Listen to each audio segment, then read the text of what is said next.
Good evening. I am calling to order the August 22nd, 2023 Fountain City Council meeting. Please stand for the Pledge of Allegiance. I pledge allegiance to the flag of the United States of America and to the republic for which it stands, one nation, under God, indivisible, with liberty and justice for all. Madam Clerk, roll call, please. Mayor Thompson, Here. Mayor Pro Tem Estes, Here. Councilmember Hinton, Here. Councilmember Corey, Here. Councilmember Rick, Here. Councilmember Applegate, Here. Councilmember Duncan. Present. I have 7 members present. I did. I just wanted to give a little information here to the public and staff and council. City Council held a semi-annual retreat on July 15th and reviewed some changes to the order and decorum of the council meetings. We're implementing some changes out of respect for citizens, staff, and council. These changes come directly from our Code of Conduct, Code of Ethics, and the Fountain Municipal Code. Each speaker will be allowed 3 minutes and may only speak once at each topic during the meeting unless the council requests additional clarification later in this process. Please fill out a request to speak card and submit it to the city clerk for items not found on the agenda. Cards are found on the back table by the back door and can be filled out at any point in time. We will be moving the correspondence, comments, and ex officio reports up on our agenda to allow those in attendance to hear each report towards the beginning of the meeting, should they not be able to stay for the entirety of the meeting. Thank you. Okay, thank you very much. And that takes us on to item 4.1, presentations. We have 3 presentations tonight. We do ask if anyone giving a presentation has any handouts for council that you please give them to the city clerk during or before your presentation. Thank you very much. Women's Army Corps Veterans Association presentation, and thank you to the City of Fountain. Cindy Anderson and Darlene, please come down and state your names for the record. Come on down, and the mic is on and ready for you. Good evening. I'm Cindy Anderson, President of the Women's Army Corps Veterans Association, Pikes Peak Chapter 75. Honorable Sharon Thompson, City Council members, all other attendees. Back in September, our chapter met, and we have a World War II veteran that is a charter member that started our group in 1986 that was going to be celebrating her 100th birthday on June 10th. It was unanimous, and there's maybe 2% of our chapter that lives in Fountain, that we would request to hold a drive-by parade for her at Metcalf Park. It's got a small town feel, it's comfortable, and we knew it was something Miss Helen would be very, very comfortable with, being 100 years old. We came out, met with Sandy Phelps. She sent us out to Park and Rec. We talked with the lady out there, and she says, well, she said in January, the food vendors start getting ready for their festivals, and she said, we'll see what we can do to work you in. Came back, we talked with Sandy again, and the good Lord was with us because we walked out of that room with the approval to have that reverse parade, and we're told that we would have to meet with the powers that be. We did that in January. Your city was kind enough to sponsor us. Miss Helen was going to be here with us tonight, but she took a nasty fall on Friday, ended up in the hospital. Oh, dear. And took another nasty fall yesterday. Oh, shoot. And so please include her in your prayers because she so wanted to be here. She said, Cindy, what do I say to thank them? Should I write a speech? I said, no, Miss Helen, don't write a speech. Tell them what's in your heart. She says, I can't explain what that meant to me. So on behalf of the Women's Army Corps, we would like to present you with this plaque with grateful appreciation for your support. And this is presented to the City of Fountain for our event on 10 June 2023. Thank you. Scott. Okay. Thank you very much. Would you like a photo? Would you like a photo? Okay, all righty. Everybody, if we go down for the photo. And anybody from Parks?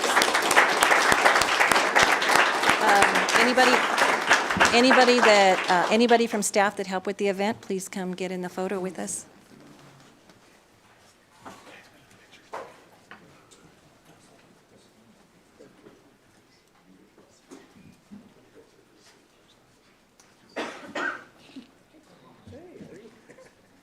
Please give her our best wishes. I am so sorry she's taken a couple of tumbles. That's so scary. It is. So please tell her our thoughts and prayers are with her.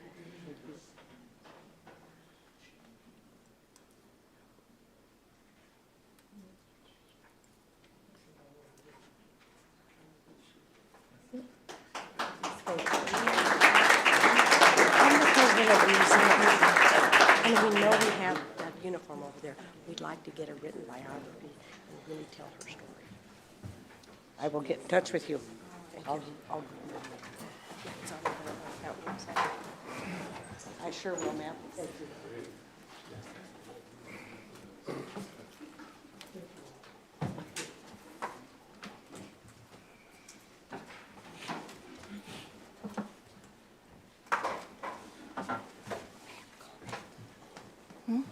A comment. Oh, okay, we do have a comment. Oh, they've already left. Okay. For everybody still here, Miss Helen that she was talking about served in the Women's Air Corps of the WACS in World War II, and her uniform is one of our cherished items over at the Fountain Valley Historical Society Museum.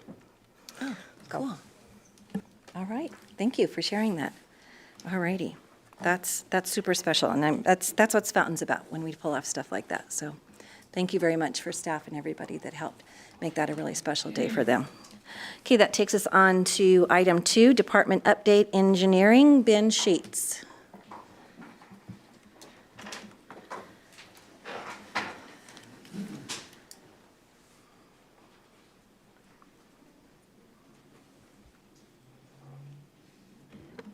Good evening, Mayor and Council. Ben Sheets, City Engineer. Tonight, I'd like to give you an update on our department. Mr. Sheets, if you could, I don't know if you can pull the mic a little closer. I don't think people in the back are going to be able to hear. All right. First, I'd like to start off with staffing. Yeah, I think, hang on just a second. I think we need to turn up the mic for you. Okay. So sorry about that. All right. Closer, I'm sorry, further away. He's going to turn it up a little bit. All Got it, all right. right. Al was having a hard time hearing us. Yeah, I didn't want to interrupt the ladies, though. Yeah. All right. All right.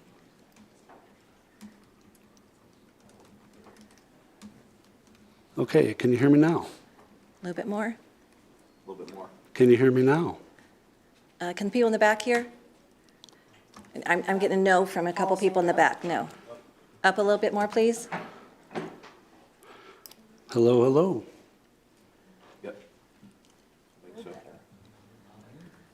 Can you hear in the back? Can you hear the guy at the podium? You can hear him? Okay, got a thumb. How about you? Oh, I got one. Can you move forward? I can get right, forward. speak- I can just- speak yeah, okay. closer. All right. Go ahead. As I said, Ben Sheets, City Engineer. I'm going to give you a little update on our engineering department. I'd like to first start with staffing. Currently, we are short-staffed. About a year ago, we lost Brandy Williams to a consulting firm. Since that time, I've taken that position, very happy to do so, and we are still short one person. It's myself and a city inspector. Right now, we are actively recruiting for a deputy city engineer position or an engineering intern, an engineer 2. We'd like somebody with public and private sector experience. Very difficult to get right now. There is a shortage in the industry. Of the 30 years I've been in the Pikes Peak region, there's never been a shortage this bad. So we're not having very good luck getting quality candidates to apply. We're trying to get municipal positions, or folks are going to municipal positions at other larger communities, and also the private sector, primarily for compensation. but it seems like a lot of folks have forgot how great it is to work for a municipality. So.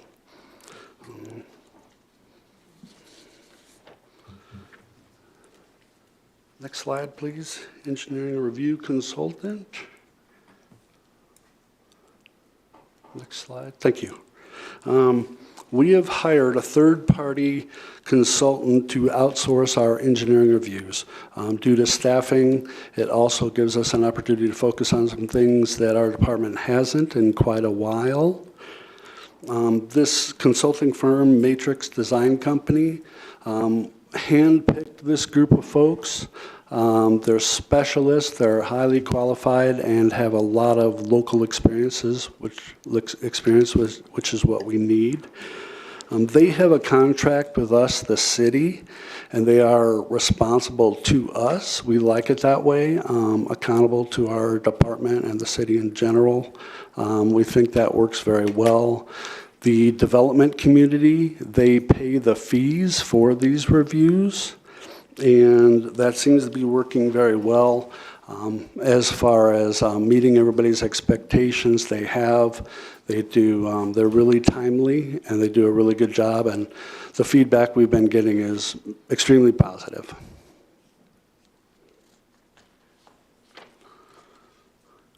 Next slide, please. Thank you. Little capital projects update. Project that's been in the works for about 16 years now. The Indiana Improvement Project, which is between 85, 87 and Old Pueblo Road. We opened bids about 2 weeks ago and are very pleased to say that they came in under budget. So that's pretty rare. But we're really happy about that. We made a recommendation to CDOT to hire Kiewit Construction Company. They are very knowledgeable in the ways of the railroad, CDOT, utility companies. If you recall, they did a project for us, the Duckwood CNS project, a few years ago, and is very successful. We had a neighborhood meeting last week. About 10 individuals attended. I think it went very well, very informational. They thanked us for their time. There was some back and forth, but in the end, it's going to be a great project, and I think everybody's going to appreciate it once it's completed. Scheduled to start in September, finish in June of 2024, weather permitting. We get some tough weather in the winter. Doesn't allow us to pave, so we're going to do our best to keep it on schedule and see what we can do and take every advantage we can of the opportunity for paving during the wintertime. As far as the Link Road reconstruction, we're just moving forward with engineering, conceptual design, cost estimating, starting an IGA with Colorado Department of Transportation. The Carson-Santa Fe intersection improvements, you might not all know about that. It's a very dangerous intersection. CDOT is taking the lead role on that.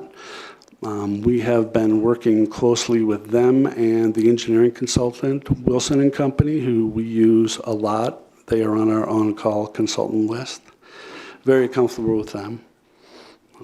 And finally, the Jimmy Camp and Ohio intersection improvements consisting of a little widening and signalization. Depending on the funding we have available at the end of the Indiana Improvements Project, we're going to jump right on that and get that done. And that's all I have. Do you have any questions for me? Okay, does anyone have any questions for Ben? Hang on just a second. Any questions from the dais? Okay, we do have a question from someone in the audience that would like to come down and ask a question.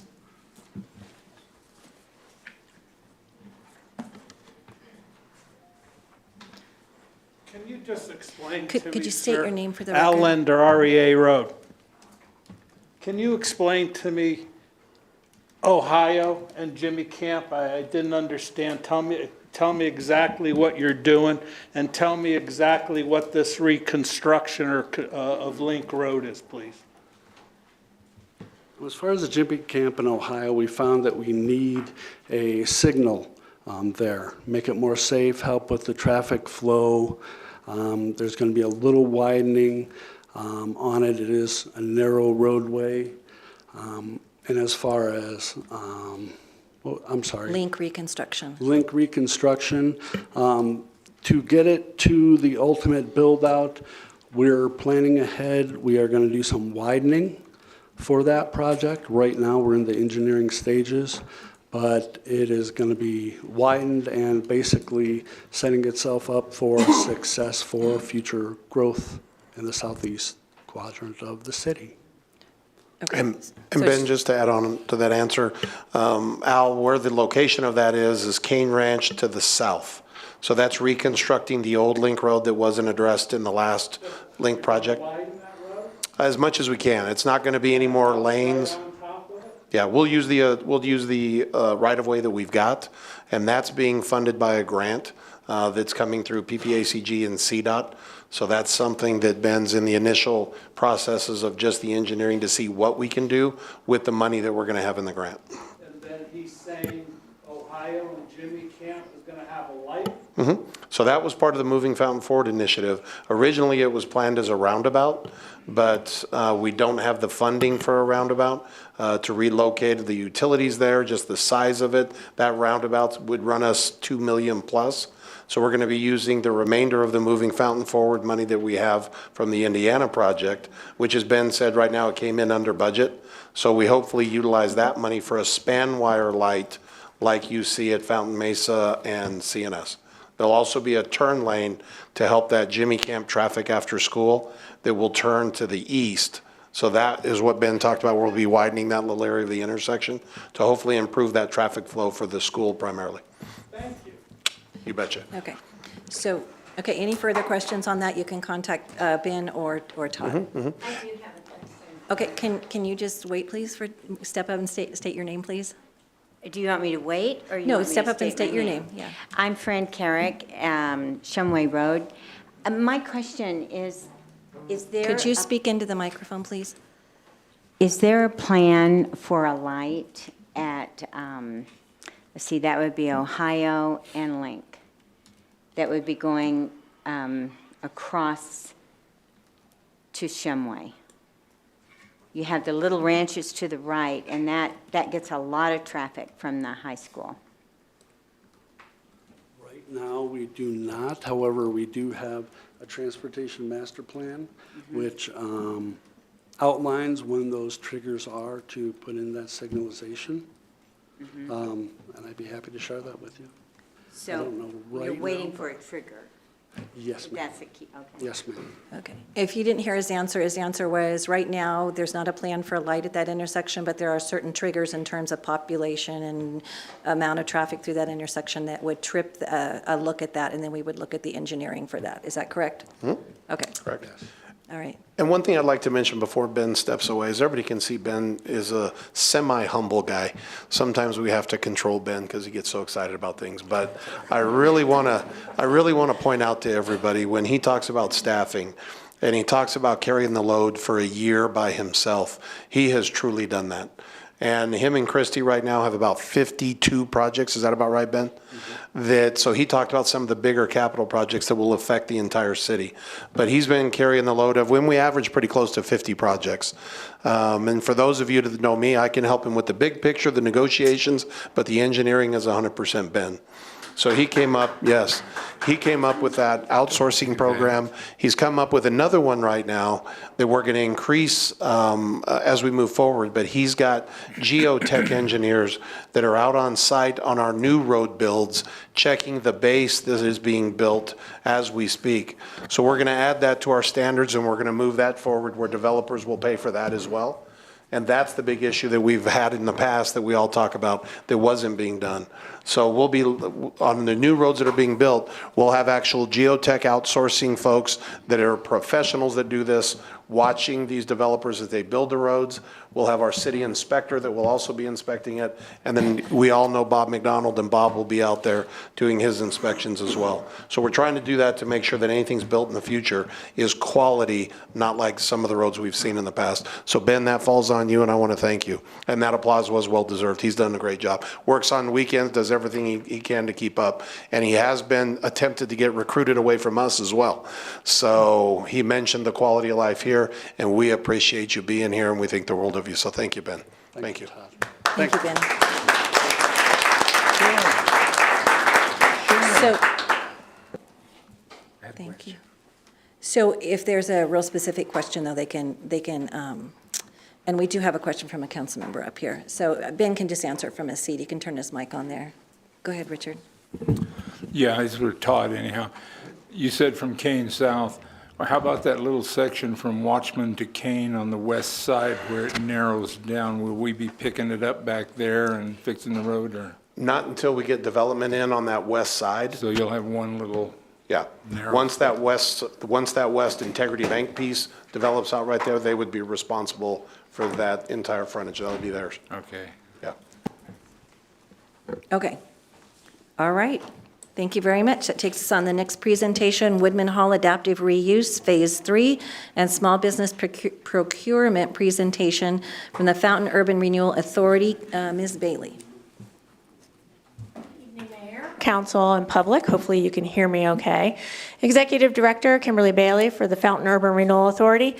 We thought it's timely to bring you an update on the proceedings of the property in our journey to steward adaptive reuse and small business fulfillment for the historic property you see across the street here behind your screen. Next slide, please. So we figured we'd give you a little snapshot of where we've been real quick to get us to where we're going. So in 2018, we bought the property for fair market value. We saw the significance as a catalytic project for the Old Town business community in the district area. Shortly thereafter, we did onboard our historic architect to get our arms around this property. This is a century-old property. It's been through numerous reuses, and so there's been a lot of hodgepodge adaptations to the property. And so we needed to get our arms around that. And then as of 2019 to 2020, we did complete the safety and code compliance upgrades for that second floor. So we had a egress staircase that was not code compliant. It was basically falling off the side of the wall. You'd have to crawl out a window if there was a public safety matter to that property. And so we took the investment and made sure that the tenants of occupancy of that second floor were really in the best condition from a safety perspective. At that point, we did start to work with the EPA Brownfields program, which was a city initiative with the coalition partners. And so that effort actually led us to do some sampling and testing, drywall, plaster, things over that century of adaptation to make sure if we had to do remediation, we were on top of it. And also at that same time window, we started working with the State Historic Preservation Society to determine if we had a project that was or was not eligible under the program at the state level. Then we ran into COVID.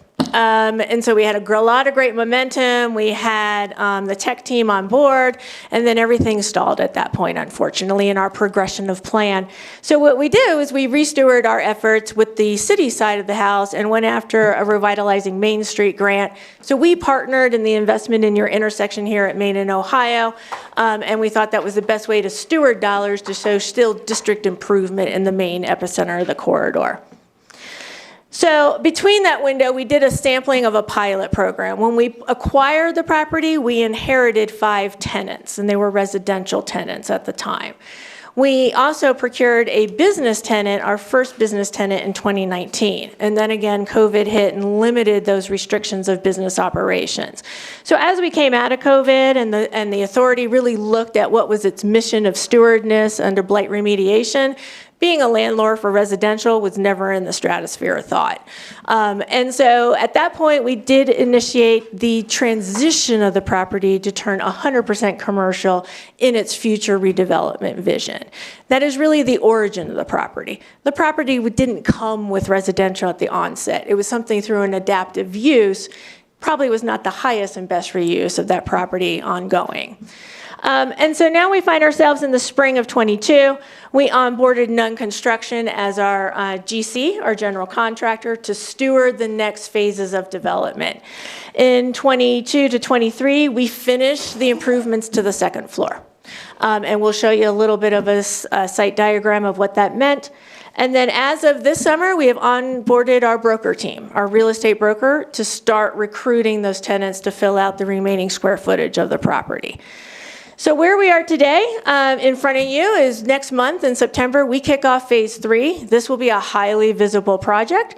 Phase 3, everything so far has been interior, getting your arms around the interior mass of the property, the unpermitted improvements of that property over the decades, and really understanding the intertwinings between the second and the first floor, because there was a lot of band-aiding going on in that property. And so that's why we're here to give you an update. Over this entire course of time, we've had numerous community engagement proceedings. So when we first bought the property in 2019, it was during the holidays. We actually had an open house. Some of you might have been with us at that time. We hosted a dinner. We let everybody come in and feel a vibe of what that actually property consisted of. And then from that point in time, we started engaging with the History of Colorado. We also started working with the State Historic Preservation Society. They've come down twice and done an interview and assessment of the property. In the current condition and the adaptation of eras of the property, it is no longer eligible for historic designation at the state. And so we have to redirect and look at how do we best evoke the historical character, but also understanding we are handcuffed in the future options of that designation. And then we also have worked with our business constituents, the Economic Development Commission, the Fountain Valley Chamber of Commerce, because again, we're stewarding the property back to its origin, which is the commercial tendency of use, bring new services into this district to serve the community citizenship. And so with that, we are working with that in real estate broker networks, business ownerships to get that referral word out in our recruitment campaign.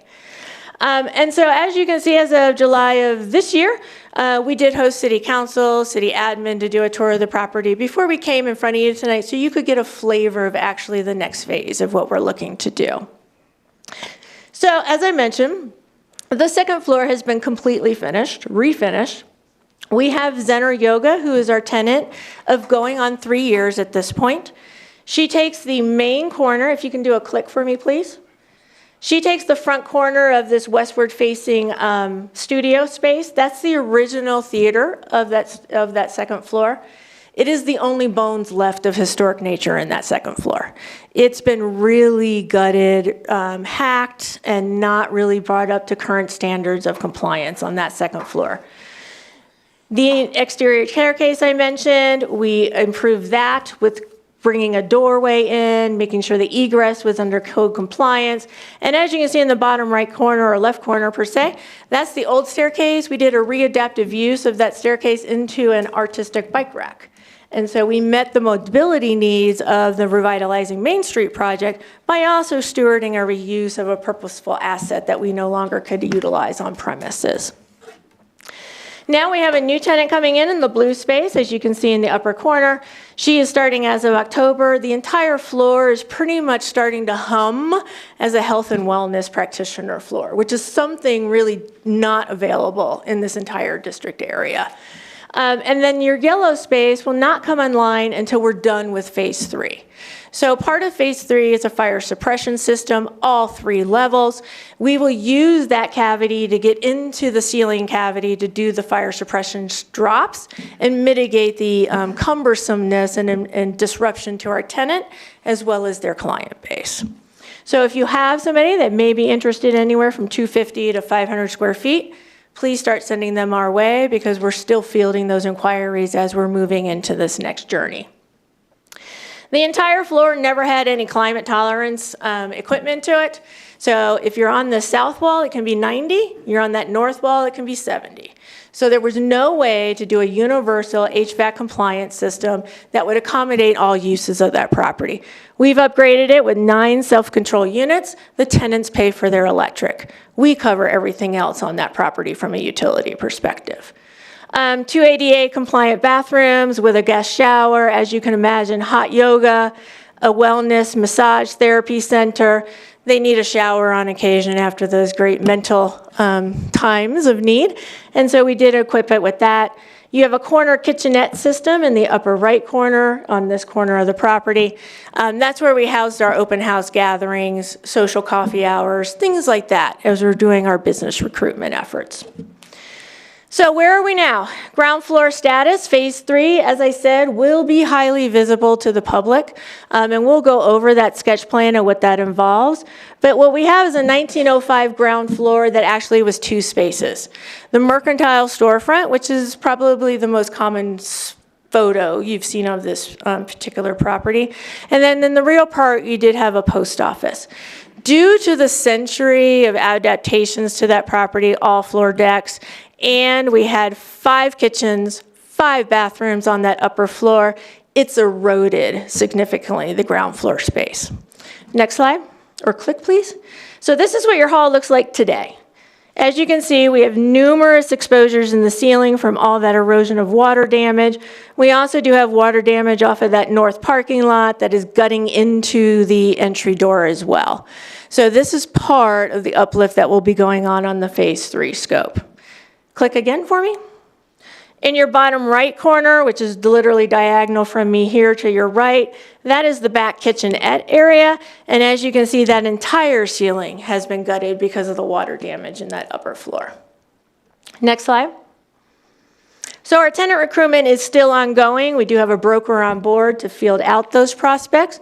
And we will be starting to do a series of open houses starting in December through Q2 of next year as we come to the close of this next wave of property improvements.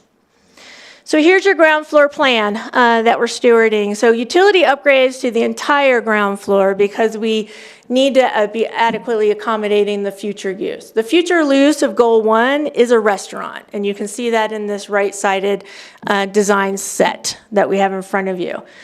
With that, if you can do another click for me, please. We have 2 ADA access compliance points. This property was never designed to be ADA accessible. 1905 was not something in the stratosphere thought at that point in time.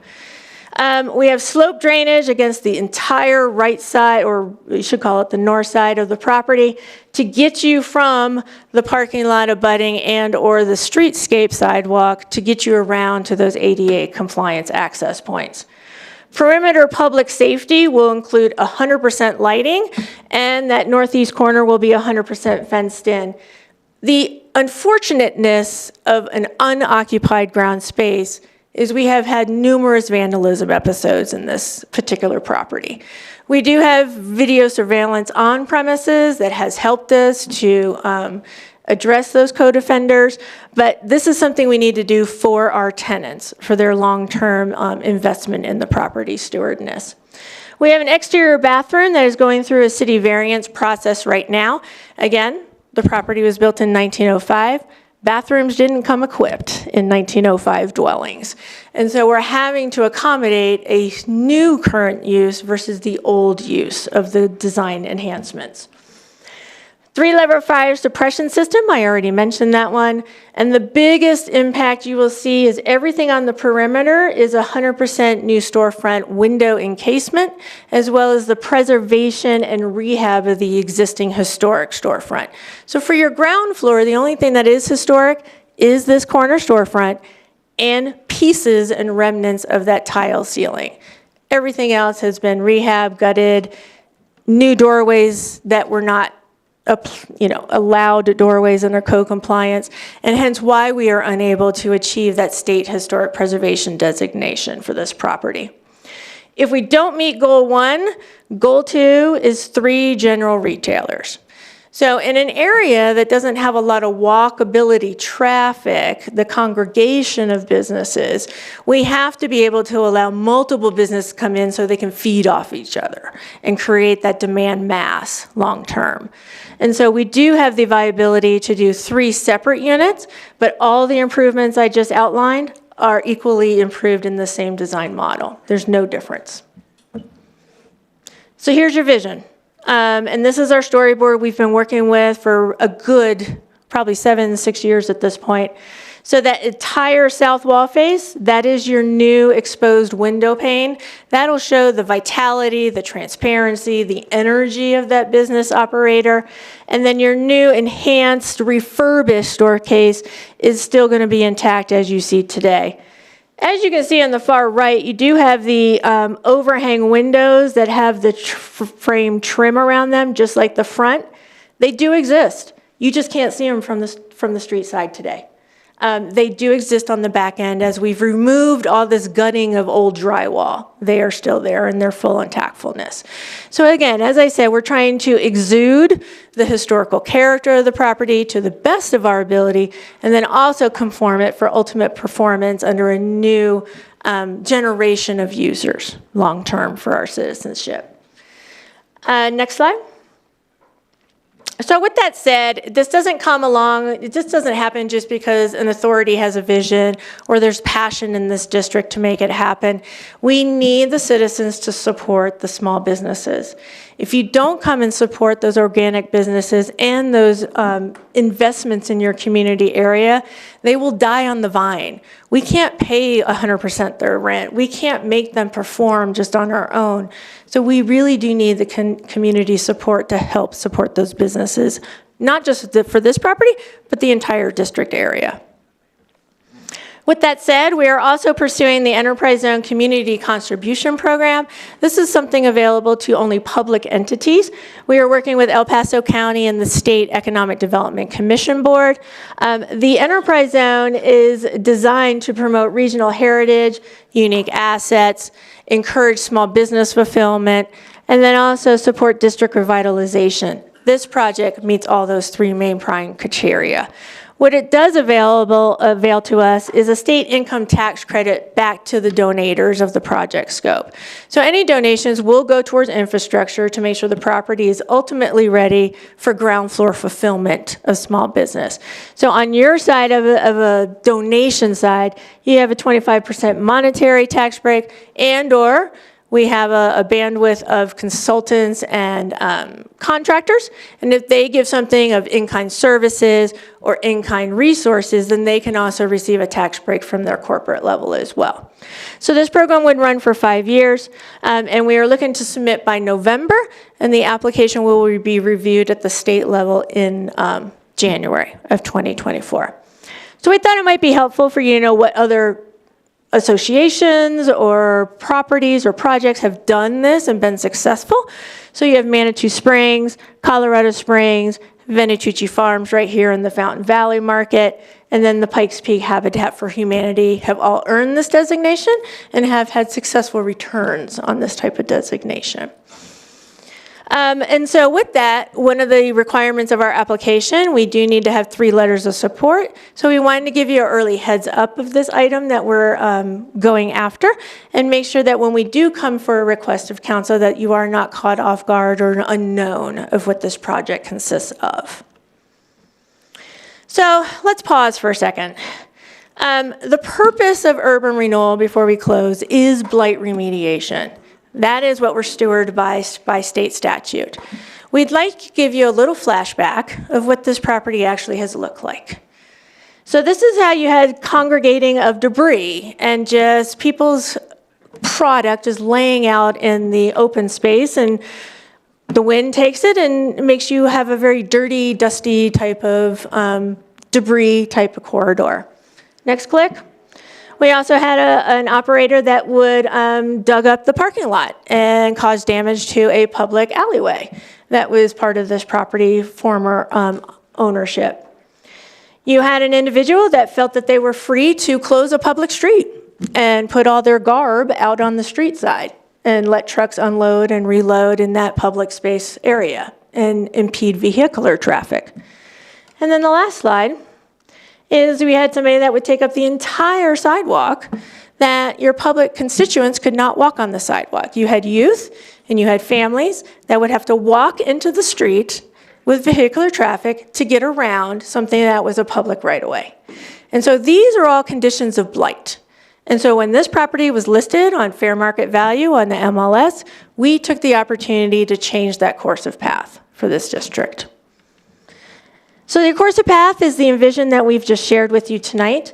This does not come easy for us to make this lift happen. This is a significant investment in this community corridor, and it's a significant partnership with some of our technical talent team. So I'd like to introduce you to them briefly tonight. They're in the back of the room. So Tremel Design is our architect.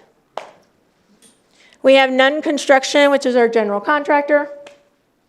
We have Clifton Larson and Allen, who is our fiscal management and keeps us on budget and on track. And then also we have the legacy authority leadership of our chair and vice chair. So Chair Aragon is with us this evening.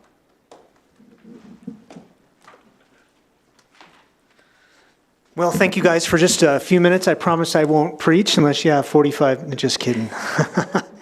It's always dangerous when you give the preacher the microphone, right? I just want to just chime in on a few things.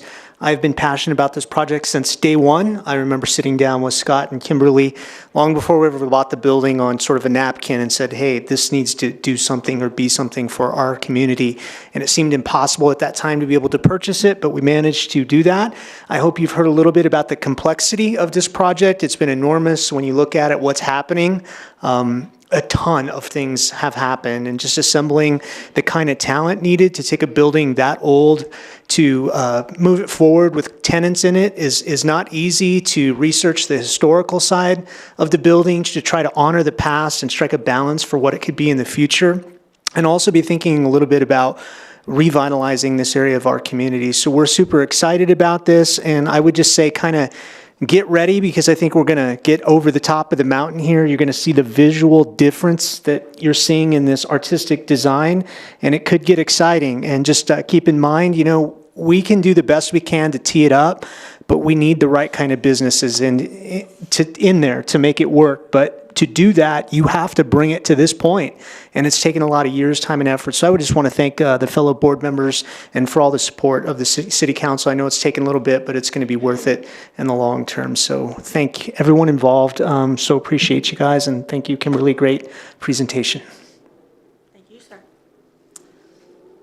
Questions? That's the close of what we just wanted to share with you. So we're glad to, Thank you. Can you leave the vision slide up for just a second? we're more than glad to do that. Yeah, I mean, it's beautiful. But let's be real clear, not all of this particularly, this is a vision, right? Long-term, so not all of this might not be done at the beginning of the next phase, right? So definitely the big windows along Ohio, and which will make the ones that are already there kind of stand out on the west side of Main Street. But are you going to do the awnings above the windows on Ohio? So the canopies and or the New Orleans-esque type of balcony, those are niceties. Okay. And so that's why we're engaging in the Enterprise Zone Contribution Program, because if the community and the district really wants it, then you're going to have to help contribute to those exterior improvements. Our goal is on infrastructure. So we're upgrading all the utilities.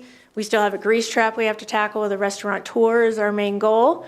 We have garbage corral improvements, things like that from the operations side. But we did design the exterior staircase on the north side, so it automatically can be a plug-and-play hitch for that balcony to be extended. So we already had the forethought in the design scope, thanks to our talent team, to make that plan happen if we can raise the capital to do that. Yeah, I just want to make really sure when you get done with the window part, people aren't going to be, well, where's the canopy, where's the, right? Because it's beautiful. It's beautiful. I hope we can get there. Councilmember Hinton? Thank you, Kimberly. Thanks for the presentation. Very, very beautifully done. So my message is just to the residents. As you see this vision, and as the pastor talked about, it's coming. And we need for you to get engaged. We need for you to, once it happens, we need for you to picture these businesses. We heard you, and we wanted to make sure that this happens. And so as this gets to fruition, we need you to come out and support. Thank you. Okay, any other questions from anyone on council? Okay, so if you have any questions on this project, Kimberly is your point person. I do see a hand in the back, though. I do have someone that likes to come down the microphone and ask a question.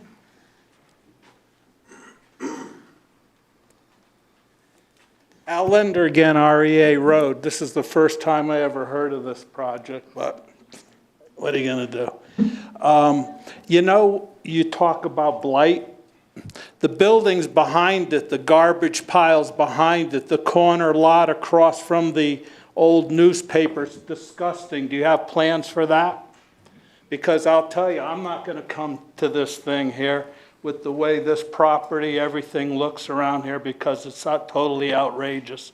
And Scott, let me tell you, you know, I told you I mowed the lot out, cleaned the inside out, the whole outside perimeter on the walk side. The weeds are 4 foot high. Where is code enforcement on these things? Why hasn't this been done? I've sent you pictures of the garbage in the back. Is this the lady that's in charge of all that? Or is this the housing authority, whatever it is? Because everything behind it, what I see right there, Mr. Hinton, is really gorgeous. It really is. But would you go there and sit on that little side thing there? You know what's missing here? All the cars, the lines of cars, the big-ass trucks coming through. That's what's missing in these pictures. And you want me to sit there with the houses behind there, with the little kids running around in their diapers in the front yard, with the sheriff who comes occasionally to throw people out, throws all their garbage on the sidewalk. Good luck to you. Thank you. Sir, with all due respect, I hear you, but as a citizen for 13 years of this place that loves this place deeply, it's got to start somewhere. And this is going to be an anchoring point for us. We realize there's a lot of shortfalls, but when you look at the pictures of what it was when we took it over and the kind of culture we're creating, there is hope. There's a long way to be done, but we're going to try. We're going to give it a fighting shot. So, Like I said, good luck. Just get us a Thank you. Thank you. Oh, okay. We have one more citizen that would like to ask a question, please. And Frank Ms. Carey. Joni, if we can start the 3-minute timer when people are Shumway asking Road. questions, please. It's very romantic and lovely, and I love that building. I think it's wonderful, and I've been through a lot of the reiterations that it has experienced over the years. You bought it for fair market value. Do the tenants pay fair market value that are in there now? And these tenants that you're asking for will have to be a destination type of store, like the quilt shop is. People come from all over Colorado for that, so that would be important. Thanks, Fran. So I'm more than glad to address that. So we do not ask for fair market value on rent. Our stewardness is to bring new services into the district. So our return on investment is really occupying and fulfilling the space to bring new services in. That's not our return on investment, is the rental rate. We're not a typical private landowner, which makes it more economical and an easier entry of a project for businesses to come in. Okay, thank you. Thank So you. if anybody has any more questions about the project, everything for this project is online, right? Yes, it is. In the bottom right corner, you have your website alias, and that's where you'll go, and everything has been published online that we've provided to you tonight, but also the history log of what we've been enduring since 2018 on this project. And we do have a long leads list of interested prospects to fulfill the space. So Al, to your point, we don't have to go out there and sell the farm to get them to come in. They want to come in. It's just we have to make sure the space is conducive and adequately able to serve the commercial space. People that want to come there. Okay. All right. Thank you very much. Thank you for all your hard work on this, everybody. I look forward to seeing those new windows coming in that are, I guess, kind of old windows coming back. So thank you, everyone. Appreciate it. Okay, that takes us on to item 4.2, Board, Commission, and Committee. We have no one to appoint tonight. Correspondence, comments, and ex officio reports. Mr. Trainer. Thank you, Madam Mayor, members of the council. I just have one item I wanted to share. Just to let folks know that on September 19th, we'll have our community night in the park. That starts around 4 to 7. And it's a really fun family event where we bring out city equipment, the police officers, the police department, fire department brings their equipment out, and kids can climb through, and there'll be some fun activities there. There'll be some food that the fire department's cooking for folks, so should be a fun event, but I just wanted to again mention that again, September 19th, Metcalf Park, 4 p.m. Thank you, ma'am. Mr. Trainer? Mr. Johnson? Nothing for me tonight, Mayor. Thank you. Chief Graham? Just wanted to make mention of, in the last month, we've onboarded 4 new paramedics, so excited about that, and looking to add 3 more between now and the end of the year. I'll keep you posted. We're in consultation right now with an architectural firm to make the confirmation on our selected site for the new public safety complex to make sure that it'll fit on that lot as we talked about last month. And we're moving forward with our ISO inspection, submitted our pre-survey, all the paperwork that we have to front load with. And so we expect that in-person inspection to take place in the September, October timeframe. That is all. Thank you. Chief Christiani? Thank you, Mayor. Just a real quick reminder to parents and students. We had an unfortunate traffic accident yesterday involving a student at the middle school. And we just need to remind everybody, pay attention to not only the speeds, but what's going on in the school zone as you're passing through. And the parents, if they could kind of educate their students or their children on, just because the lights are flashing, just make sure the roadway's clear before you cross. That's all I had, ma'am. Thank you. Mr. Blankenship? Nothing this evening, Mayor. Thank you. Okay. Nothing from me. Okay. John? Nothing this evening. Okay, is there anybody else back there? Ben, anything else to add? Okay, anything from City Clerk's office? IT? Okay, great, thank you. All right, that takes us to public to be heard. Citizens may address the council on items. I'm sorry? Oh, thank you. I'm looking at the time, so thank you. Mr. Rick, since you reminded me, you get to go first. Isn't that a nice reward? Yes, Madam Mayor, thank you. Mr. Trilch and I had a meeting today with the commander of the VFW post and the American Legion post. We wanted to talk about Veterans Day ceremony. We have tentatively agreed to co-sponsor an event at the American Legion Hall on November 11th, Veterans Day at 11 a.m. It will be co-sponsored by the City of Fountain and the American Legion in their back room, followed by lunch with burgers and hot dogs. The VFW is trying to get the commander of U.S. Space Command to be our keynote speaker. So we're going to try something a little different this year to celebrate Veterans Day. I will keep the rest of council and staff appraised as we get more information. All right, well, thanks for doing that. Appreciate it. Space Command, that'd be really cool. Heck yeah. All right, Councilman McCory.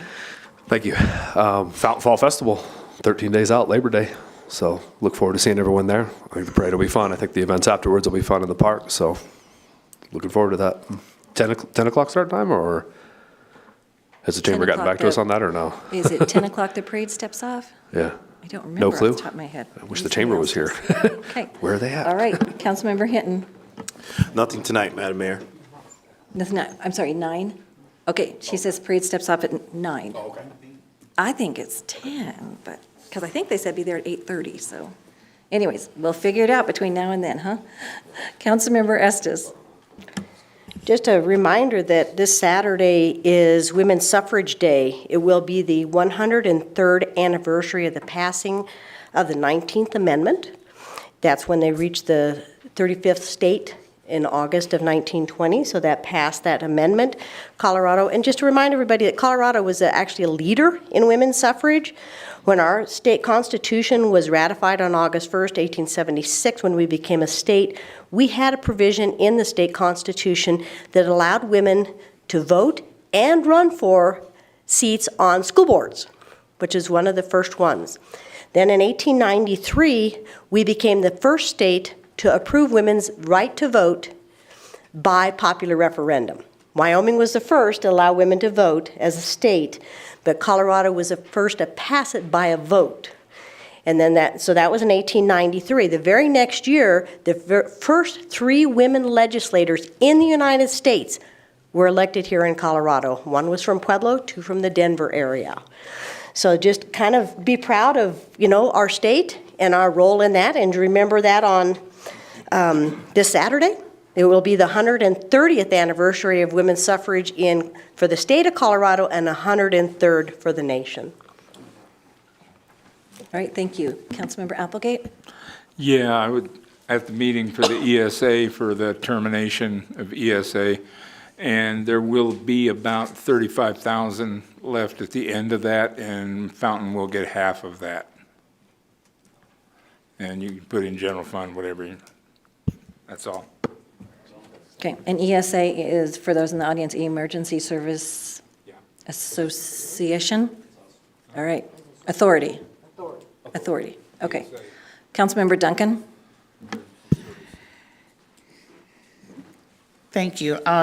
We have 9 days left. I know you've been seeing on our Fountain page that we get to ride the Fountain Transit for free. So you have 9 days left to ride for free, and that helps. It's our zero fare, the clean air program. So please take advantage of that. I've encouraged the kids in our neighborhood to do so, and they thought it was fun to ride the bus. So, the census, I know that it has been sent out, and I know if you haven't sent it out by now, you should have gotten many reminders. So if you haven't sent your census in, please do so. I also attended a SIRSA luncheon, and information was given out on cybersecurity and training resources. And I did bring some folders back for council that couldn't go. So if you would like to have those, I have those. And I did ask them to send these, Scott. So if you see these, you can, they said they'd send some to the city. That's all I have. Okay. I attended that SIRSA training, and it was a lot of information that they gave out that day. And they got lots of good classes coming up. So also, we had a really, really long meeting at PPACG last month, or a couple weeks ago, on a water quality issue. You've probably seen it in the paper about the Broadmoor and some water quality stuff they're doing. And just a good reminder that if someone has advertised for a project years and years ago before the project comes by, it's always a good idea to do what Todd does, which is what he did last week with the Moving Fountain Forward, meeting with the neighborhood people, that you may have met the legal requirement 3, 4, 5 years ago, but people are kind of shocked if you haven't said a word about it because your project got delayed or whatever. So I really appreciate, it made me really appreciate what you do, Todd, in terms of reaching out to people and neighborhoods when it's been a while, right, since something has happened. And so good reminder to maybe some people that are doing some building and thing in the area, because some of this stuff sits for a while. And then congrats to Pikes Pine Brewery over here had their Peaks and Pines had their 4-year anniversary, and had a nice little event for that, and that was well attended by citizens in the community, and congratulations to them for 4 years over there in a building that I think a lot of us had trouble envisioning being anything besides a garage. And, and I honestly, the first time I walked in there, I really expected to have a little oil smell still in the building. And I don't drink, but it's a fun place to hang out. And it's really, they've had a nice vision for that, and they've handled it really well. So thank you for everybody getting out and about and doing stuff. And that takes us to public to be heard. Citizens may address council on items that are not on the agenda. Council may not be able to provide an immediate answer, but will direct staff to follow up. And out of respect for council and others in attendance, please limit your comments to 3 minutes or less. And once again, if you have any handouts, please hand them to the city clerk to distribute to the council. I have one card tonight from Lisa Langley, American Legion, Post 38. The other cards are for items on the agenda. Okay. Okay, all righty, thank you for that clarification. Good evening, Madam Mayor and council members. I'm Lisa Langley. I am the president of the American Legion Auxiliary here in Fountain. I just wanted to bring to you the items that we've been working on and things that we have coming up. This Friday, we have a grilled-to-order steak dinner, which includes a baked potato and salad for $15. Next Friday, we will have a spaghetti dinner. And then the Legion family is going to be participating in the Fountain Parade. The auxiliary from both the Legion and the VFW will be handing out flags and otter pops to the crowd. And the riders will be having their color guard, which, if you don't know the riders are the motorcycle entity of the American Legion. They'll be having their color guard in the parade, and then our newly wrapped trailer is going to be making its debut in the parade, where our members are going to be able to ride on it. Then on September 8th, the auxiliary's chicken fried chicken dinner is going to be in honor of 9/11, and we'll be offering to first responders and active duty military a discounted meal, so it'll be $10 instead of $15. But anyway, we wanted to do that in honor of 9/11. And what time does your steak dinner start on Friday night? 5 o'clock. 5 o'clock. Let me So- tell you, if you want one, be there at 5. Yep, Yeah. be there at 5. Same thing with the chicken fried chicken Yes. dinner. Yeah. Thank you. All right, thank you very much. Okay, and I have Mr. Dean Chimino wanting to speak on taxation. Dean Chimino, 405 North El Paso Street. I do have some handouts. If you could hand them to the city clerk, please.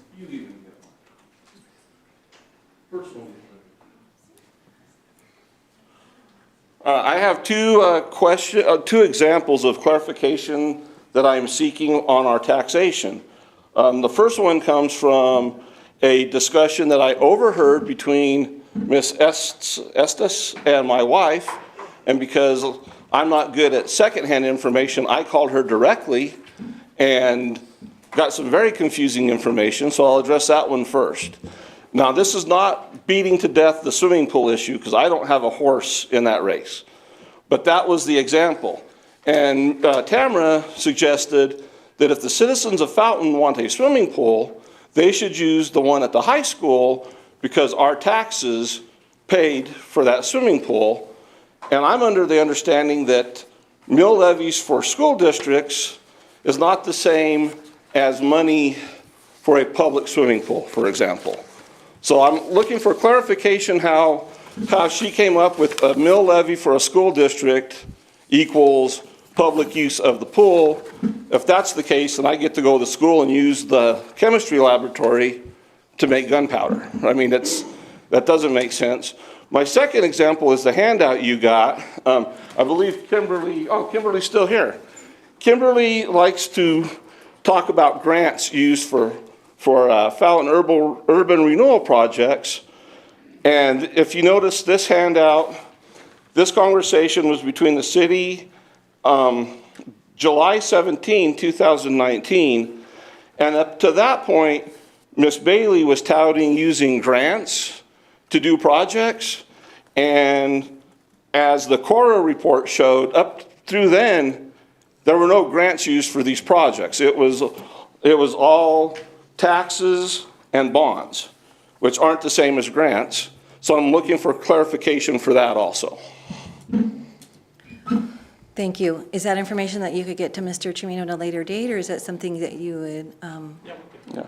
Okay. Well, and I'm hoping you can get it to the council also, so that Ms. Tamara can understand the process of taxation and how it trickles to the public.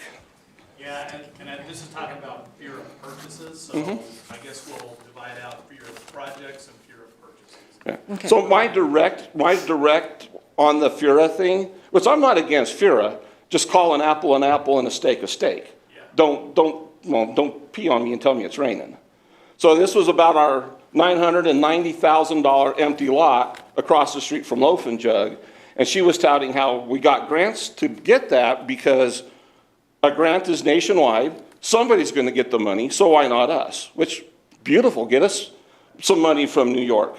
But don't use my taxes as a tax and call it a grant. And that's where a lot of the distrust, between the citizens and the processes come from. And that's it. That's my 2 cents. I get to go home. See you guys. Thank you very much. Okay, those are the only 2 cards I have from citizens tonight. So we will move on to consent agenda. All items listed under the consent agenda are considered to be routine and will be approved with one motion. There will be no separate discussion of these items unless a council member or citizen so requests, in which case the item may be removed from the consent agenda and considered separately at the discretion of council. I do have a light on from Councilmember Rick. Request to pull item B from the consent agenda. Okay, so we have a request to pull item B, and so that makes the consent agenda be items A and C. And so your motion will need to reflect that. So, Councilmember Estes? I move to approve consent items A and C and remove B for later discussion. Councilmember Duncan? I second. Okay, is there any further deliberation on that motion? Seeing none, please vote.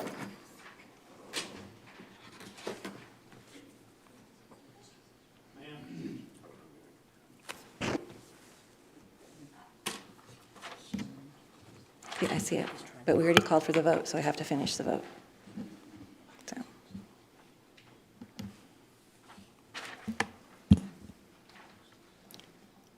Seven yes, motion carried. Okay, thank you. Two folks trying to get your attention when you ask for it. Well, on consent agenda, it's an item between the council, and a consent agenda is not for discussion. Please come to the microphone.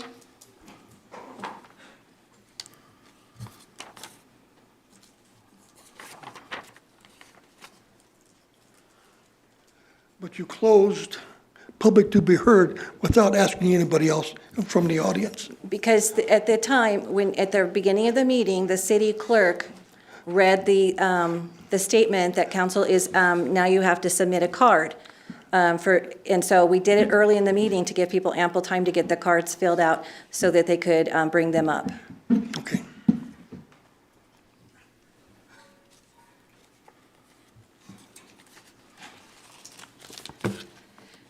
Okay.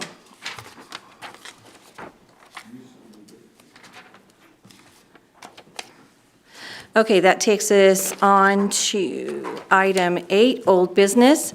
Item 8A, second reading of ordinance 1791, an ordinance submitting to the registered qualified electors of the city of Fountain, Colorado at the general coordinated election to be held on Tuesday, November 7th, 2023, the question of the imposition of a sales tax increase required to join the Pikes Peak Rural Transportation Authority. Mr. Johnson. Good evening, Mayor and Council. I'm excited to present this on second reading. As you all will remember, you approved on first reading ballot language to send to the voters of Fountain to join the PPRTA. That would include a 1% sales tax increase and change the boundaries of the RTA to include Fountain. Since that time, the city has hosted 2 town hall events to engage with the community, answer any questions, explain the process and what the RTA is and how it relates to the city of Fountain. As town halls go in the city of Fountain, it was relatively well attended. By that I mean there was attendance, and I think all went very well, and hopefully people have a better understanding of the RTA in this region than they did before they came, and hopefully that continues on until the election. So the question before the council tonight is regarding that ballot language. Upon if the council were to approve it on second reading, it would become officially certified, and the clerk would take it from there to make sure it's on the ballot in November for our citizens to vote on. And then after that, if things go well on the RTA side, who has provisionally approved, all 6 member governments have provisionally approved Fountain joining. Hopefully, if that were to pass, then the change could be made effective on January 1st of 2024. So with that, I will leave that for any questions that the council may have. Okay, are there any questions from anyone up here in the council about it? Okay, I do have some cards on this, so I'm sure you'll have some questions that we may be able to answer, or maybe it's just people wanting to make comments on it. Sure. So we will see. Okay? In random order, just the way they were handed to me, I do have 3 cards, and I have one from Penny Chimino wanting to talk about PPRTA. And again, if you have any handouts, please hand them to the city clerk, and she'll get them passed out to us. Okay. You just looked like you had quite a handful there, so. Oh, yeah, no, lots of notes, just in case. Okay. So, first I want to say, the maintenance department, the street department, they do an amazing job with hardly anything at all. They've kind of been on the bottom of the list for this city for a long time as far as when money's being handed out, which, in my opinion, is part of the problem. So, I was here for the first PPRTA meeting where they came and they presented and they answered a lot of questions. And on the surface, it looks like a great deal for Fountain. We would get more money for our streets than we're putting in, supposedly. The problem really is trust. When you look at Colorado Springs, when you go into Colorado Springs and you drive around, I don't see where it has helped them a great deal. I wonder if the city has really considered how Colorado Springs citizens feel about joining the PPRTA and how much it has done for them. The problem comes in trust. It comes in, some of us have been a part of this city for a while. We've been engaged. We do core reports. We find out real information, not just what we're told. And we know things from being on committees and things of this nature. We know how Fountain spends money sometimes that doesn't make any sense, quite frankly, at all. And that makes it hard to give more money when you know these things. Prime example just now, we bought this building across the street for fair market value. We're not going to rent it for fair market value? Okay, Fountain cries all the time about not having money for necessities. The necessities, the streets, is a necessity. But yet, we're not going to charge people fair market value over there? Who's going in there for under fair market value? And of course, they're beating down the door to get in there. These are the kind of decisions, these are the things the city does that makes me say, why would I give you more money? You guys are like that friend that always needs money for food, clothing, housing. So you give it to them because you feel bad for them, only to watch them waste it. Maybe they buy food, but they buy fast food. That's the way the city feels to me right now. I see things like that. That's ridiculous. Why are we doing that? Why wouldn't we be renting for fair market value over there? Why? That makes no sense whatsoever. This city buys properties, leaves them empty for a lot of money. There's a lot of money invested. Now, when I bring this stuff up, I'm told, I think there's some positions that could be eliminated. I don't think they're necessary. But when I bring this stuff up, I'm told that won't pay for a street. That's not enough to matter. But it's a drop in the bucket. You guys have a lot of drops you could put in that bucket. Guess what? When you get all the drops in there, you got a full bucket. And that's why I don't think this is the right time. I don't think the city does well with the money that it has. And that's a prime example. Thank you. The next card I have is from Daryl Couch, wants to talk about PPRTA.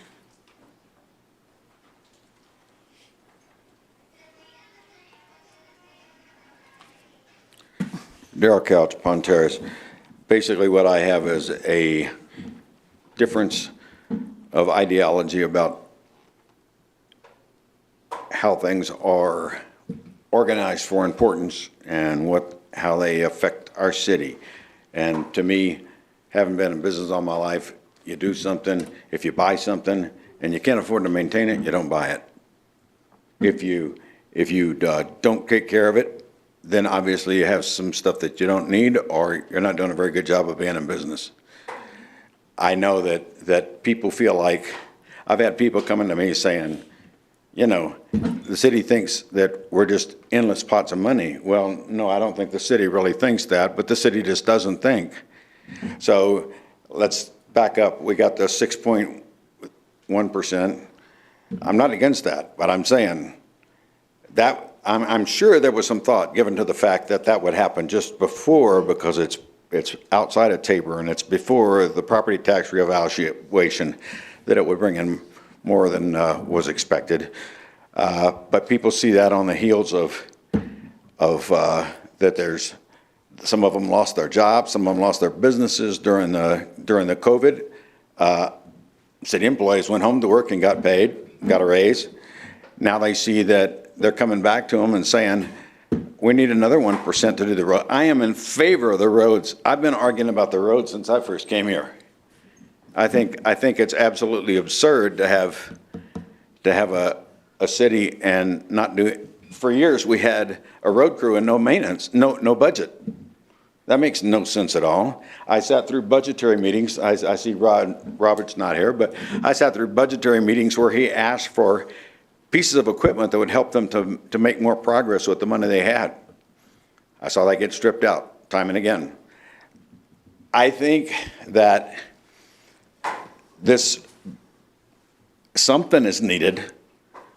I'm not saying this is the right thing, but I know something is needed, and people have said, well, what am I going to do? Because some of them have told me I'm going to have to sell my house because I can't afford the way they keep coming back. They said now our mill levy's up to 4 times what it is in Colorado Springs. Our sales tax may be coming close to being in.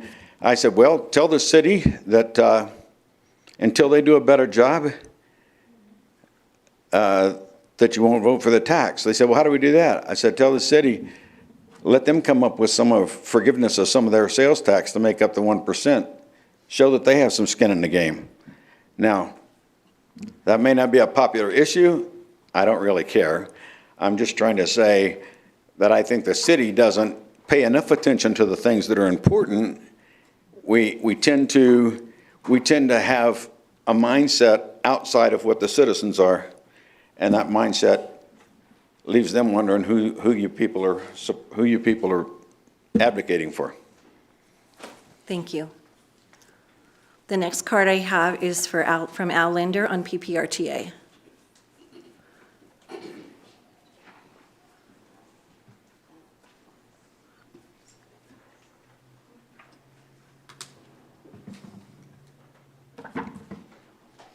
Al Linder, REA Road. I pulled some things off the website and I don't understand, so I'm going to ask. When I went on there, I asked for what the sales tax and mill levies I was searching for. So I pulled it up on your website and it says City of Fountain has 3.40 sales tax combined with county sales. It equals 7.5. So then I'm looking down here and you have City of Colorado Springs 8.25, Manitou Springs 8.73, Woodland Park 8.49, is it? And so my question is, we passed this 1% and basically we're going to be the highest in the area in tax. Except for Manitou Springs by a couple little pennies there. So then I go over to the city budget and it says the city's 2021 total expenditure budget was 73 million, blah, blah, blah, 75 million. But what bothered me, it's 2021. Where's 2023? That's what I was looking for. So anyways, I'm looking at these things. Then you hear me complaining all the time about the roads and the trucks and the cars. And you know that there's signs that you have an ordinance that says no trucks on this road unless they're delivering to an area, a home, a business. There's no really checks and balances, ma'am, because, during the day, it's either I'm out mowing, doing something for the city or whatever, and I witness these trucks and stuff every day going through, especially at nighttime. Gasoline tankers, Mark. Gasoline tankers, fuel trucks coming through, and all I want is somebody to either stop them, ask them, what are they doing, where are they going? Now, we talk about revenue. Can you imagine if our police could stop these trucks that are intruding on this road and give them a ticket, the revenue that we would have? I even had a discussion with Scott. Now, this is all on the roads. I'm bringing up all the roads. I even brought up, or Scott and I were talking about cameras. Why not put cameras up on certain parts of the road and feed them to the police department using people's Wi-Fi or whatever to create money coming in. So anyways, the PPRTA thing, why do I complain about it in the trucks?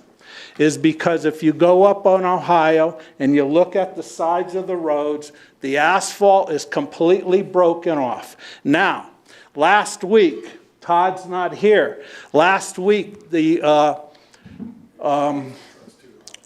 Linder, if I could get you to wrap it up.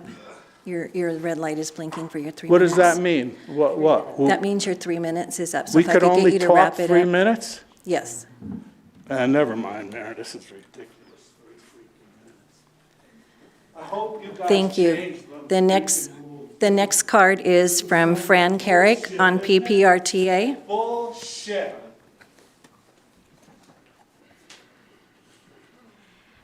Frank Carrick, Shumway Road. I agree that the roads in Fountain are. Joni, if we could get the light on, please. Are difficult. Oh, yeah. Thank you. The light. They are difficult to drive over, as the roads in Colorado Springs are most difficult. I took a ride with Todd and Gordon Rick, north to south, east to west in Fountain, and then I drove from the south end of Uinta of Union to the north end of Union, and it's every bit as bad as the roads in Fountain.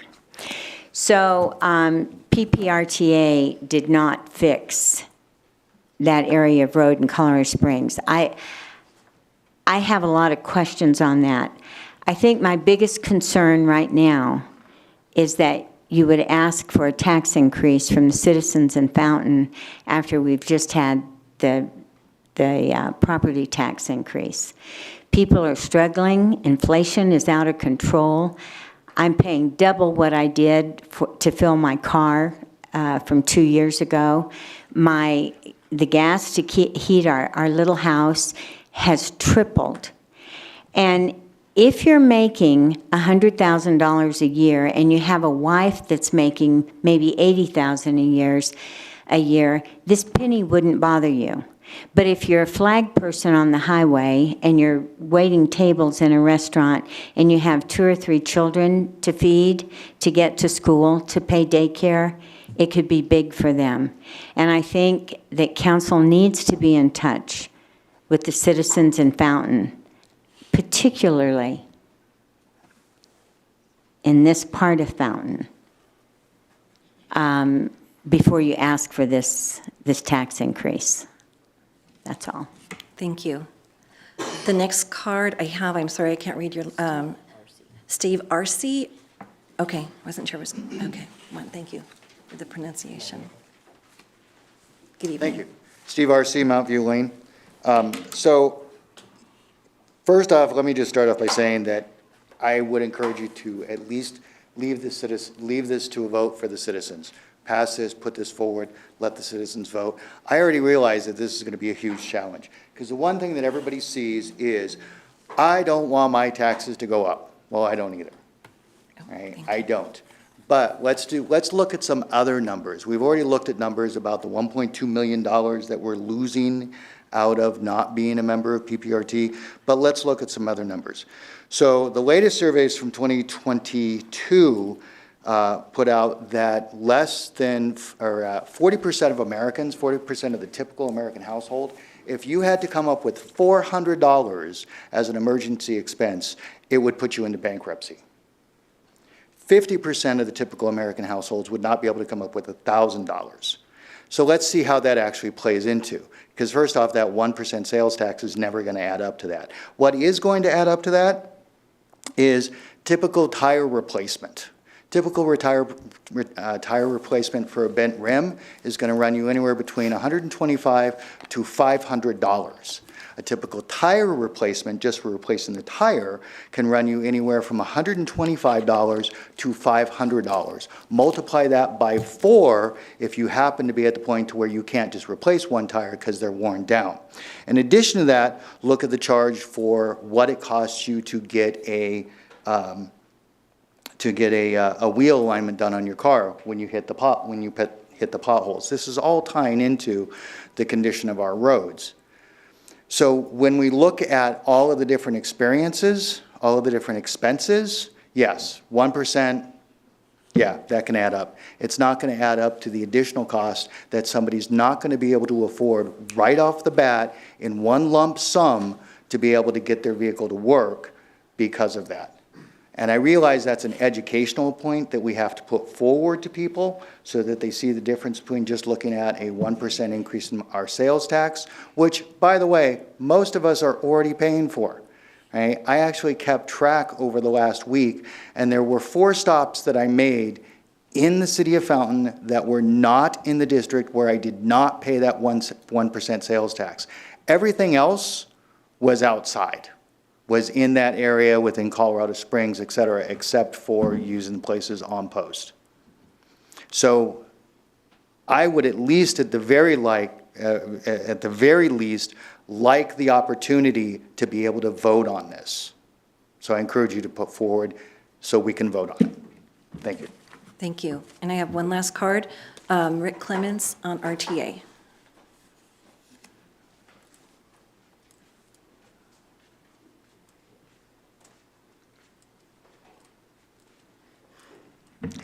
Rick Clements. And Todd and I have had a lot of conversation about this because when this first came up, I was totally against it. I was, because I used to work for the city. I was a bus driver for the city of Colorado Springs, and they told us back when the RTA was first promoted was that you help us get this passed and we're going to take care of you.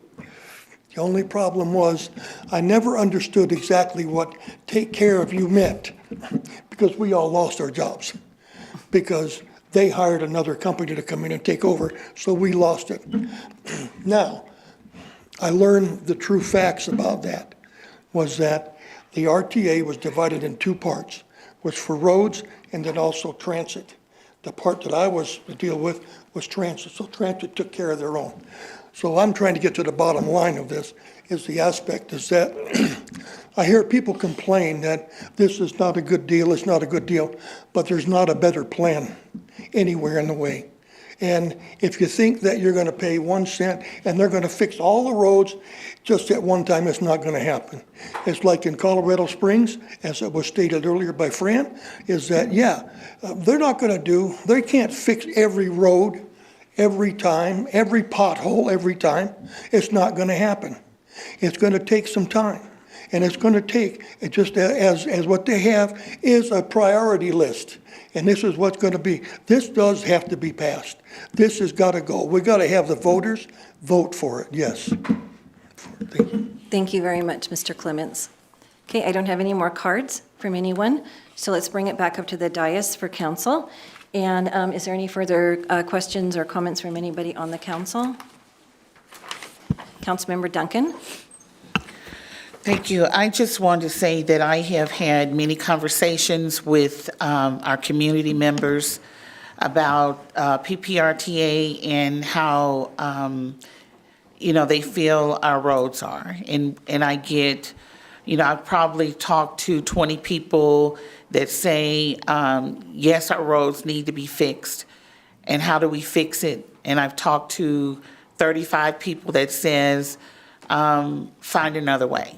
Right? So it's mixed as to what the community thinks about PPRTA and how the money is going to be fixed. It's not going to solve our problems with our roads as in 1 year. It's not. Will it help? It will. But just getting the consensus and trying to see where the community stands. You know, I have done that part. I have went out to people that were not able to come here. Some people didn't know what PPRTA was.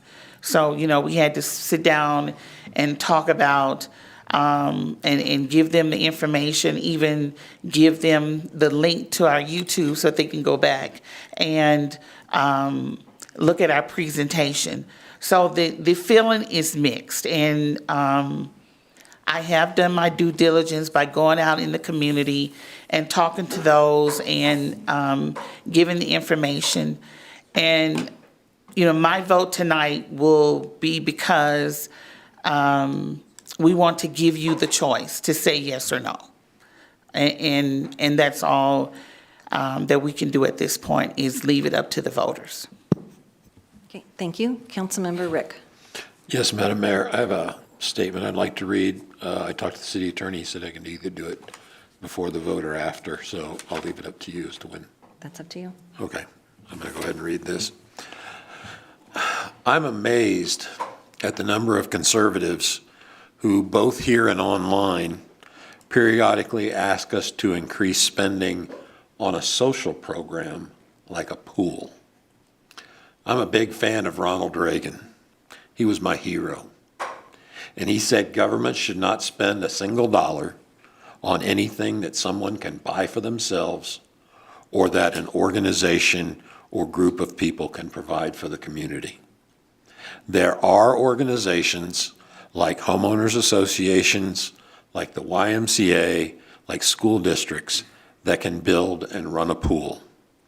In fact, our community currently has access to many pools in Colorado Springs and El Paso County. However, I know of no organization in the United States of America that fund and maintain publicly used roads or streets. There are people who say we can fund roads and streets by cutting city staff salaries. Oftentimes, these are the same people who want more enforcement of our codes, increased emphasis on development oversight, more recreation programs, and others. While I am also fiscally conservative, I would say those people are living in the past. With baby boomers retiring and many of the workforce quietly quitting, the hunt for qualified employees is more competitive than it has ever been, particularly in the public sector. In the past, there were many applicants for jobs. Today, there are 2 job postings for every single person on unemployment. Cities and municipalities are actively recruiting our current employees every day. And if you don't believe me, ask our city clerk. She received an unsolicited email asking her to be the deputy city manager, to apply to be the deputy city manager for the city of Superior, Colorado, with a starting salary of $160,000 a year. And that's a city that's half our size.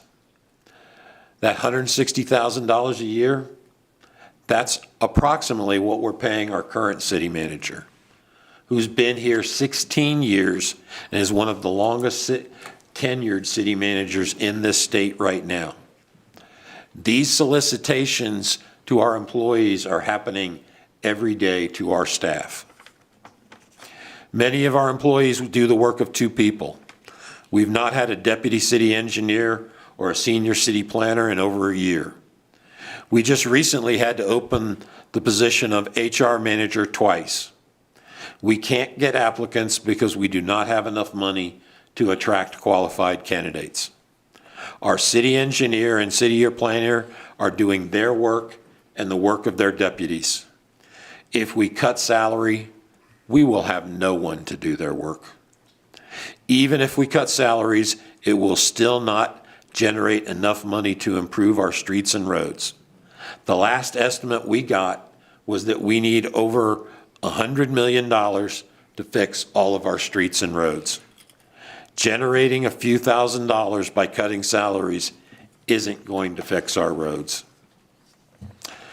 I hear the people of Fountain I hear people say the city of Fountain does nothing to provide enjoyments for its residents. I acknowledge that, but we're not elected to be entertainment directors. Instead, we're here to provide essential services that citizens and other organizations cannot provide.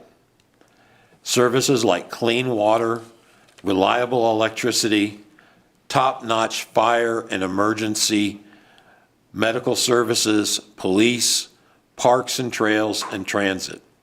And finally, services like street repairs and maintenance. Street repair and maintenance is a service that our citizens desire more of, but which we are behind on. Some have suggested that since we are projected to be up against the Tabor limit, we should ask the voters to keep that projected Tabor refund and apply it towards streets. However, as mentioned, that amount won't even complete a single project, let alone the other 99 million projects that are out there. Rather than ask the voters to allow the city to keep the excess tax money, I want to refund it to the residents in accordance with the law. And I would ask voters to vote to join PPRTA so we can bring back that $1.5 million in tax funds our residents are already paying into PPRTA that our community does not receive.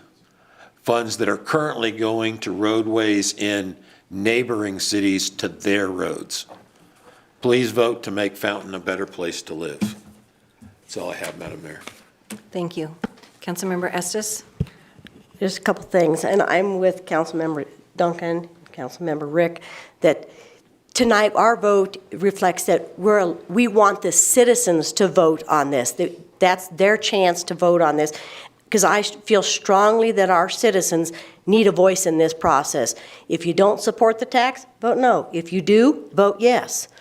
The other point on Mr. Rick's, his comment about our engineer and our planner, they're doing the jobs of two. Don't get the idea that, well, see, you don't need other people. These people have no home life because they are stressed to the max trying to fulfill more jobs than they have. They just don't have enough time. So I appreciate that. Madam Mayor, can I? No, no. Procedural. We have to say our name and who we are when we speak. For the record, we should know who Mr. Rick was speaking for. Well, I identified Mr. Rick at the beginning of his comments. For someone. No, he's speaking for himself. That He's was speaking mine. for I wrote himself. that. Sorry, that was my misunderstanding. I thought it was somebody that really. No, I No. wrote that myself. Thank you. Do I have any other council members that would like to add anything to the discussion and say anything? Okay. I have watched PPRTA for years with fascination because we weren't part of it, right? So you had no skin in the game. You could watch the way it operated. And years ago, I looked at RTA and thought, I wonder if Fountain would ever join it or not. And at that time, it was not to our advantage to join PPRTA. We didn't have the large commercial property base like we have now. And the money that we would be receiving back, we'd be, I think at one point it was 40 cents for every dollar we put into it.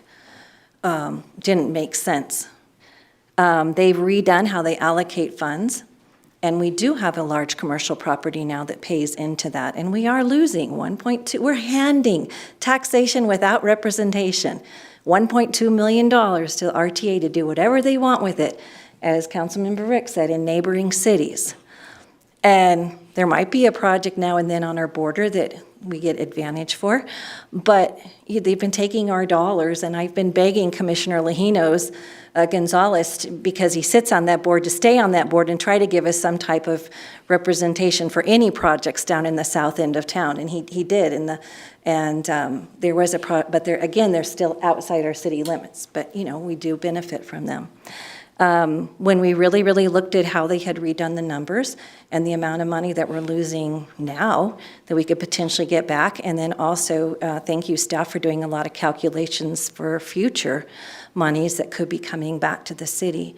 I understand it's a huge ask. I think all of us understand it's a huge ask. All of us understand what's going on. I think all of us get sticker shock every time we go to the grocery store and you pick up a gallon of milk and it seems like every time you go it's gone up 20 cents, 30 cents. We're asking you to consider this as an idea. We're asking you to just think about it. That's what we're asking you.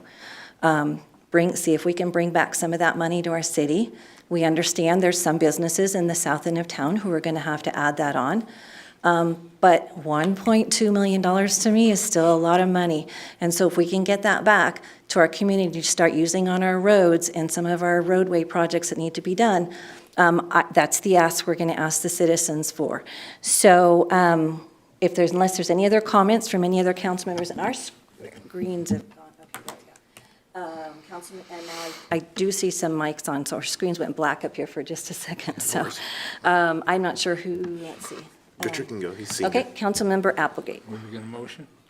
No, I Well, wasn't we're gonna still make on discussion. See if anybody has any further discussion. I do have a discussion. Okay.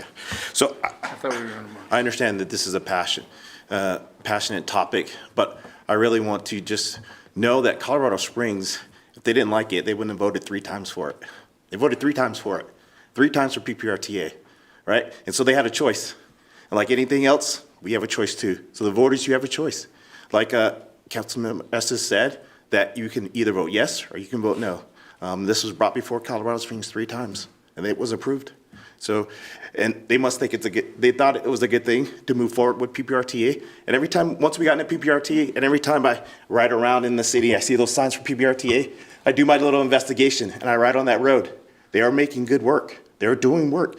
Has that sign right there. This is sponsored by your tax dollars from PPRTA. And every time I ride on that and I see it, I'm like, well, they are doing something. And so I just want people to know that things are happening when you join PPRTA. And that's just my 2 cents on that. And as we kind of go forward on that, I will just see how that goes. Okay, is there any further discussion up here from council members?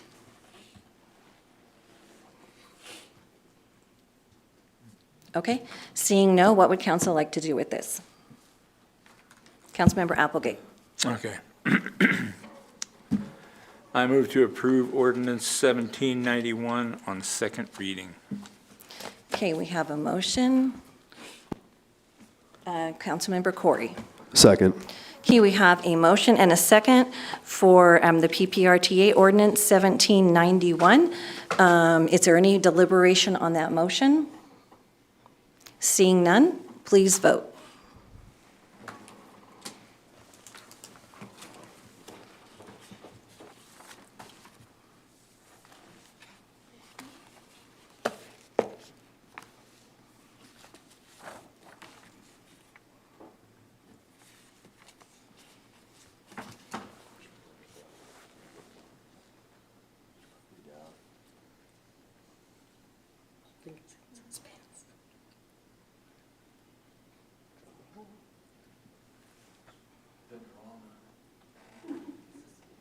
Do we need to vote again? It went blank.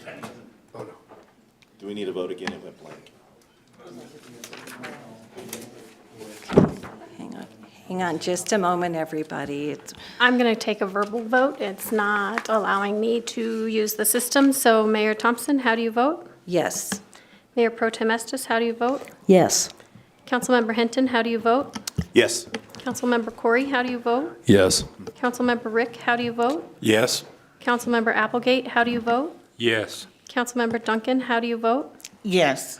I have 7 yes, motion carried. All right, thank you very much. Okay. All right, that takes us on to the next item. Thank you, everyone. I really, really appreciate everybody taking your time tonight to come down with your comments and your concerns. The information is on the city website, and it will stay up there as the informational item. And if you have any questions, who would they direct them to? Mr. Trainer, if they had any questions? As long as it's, As long as it's information only. Right. Right, Yep. information only. Yes. Okay. We'll generally have them go to either Todd or Troy, because we're really trying to be careful that no staff gets any sort of advocacy position. Right, that's why we're Or- putting as much as we can on the city or- website, so people can go there for information. Mr. Trilch? Yeah, just about that. So tomorrow morning, we'll have a new refresh page for the PPRTA. They'll have all the information that has already been posted on the website and additional links that provide more information only about PPRTA, the ballot initiative, and how we got to where we are today. So the website will have all the information the city has. Okay, and you can also go to the PPRTA website, right? If you want to see projects they've done and get information, that's another place you could gather information. Yes, and you can get to the PPRTA website linked through ours as well. Okay, great. All right. Okay, thank you. That takes us on to item 9, new business, consideration of items removed from the consent agenda. We did have a request to have item 7B removed from the consent agenda. Councilmember Rick. Yes, Madam Mayor. I need to recuse myself from this item. I was at a planning commission meeting where it was discussed. Do not feel it is appropriate for me to vote on this issue. Okay, we do have a request from Councilmember Rick to recuse himself on this item. Madam Clerk, do we need to take a vote on that?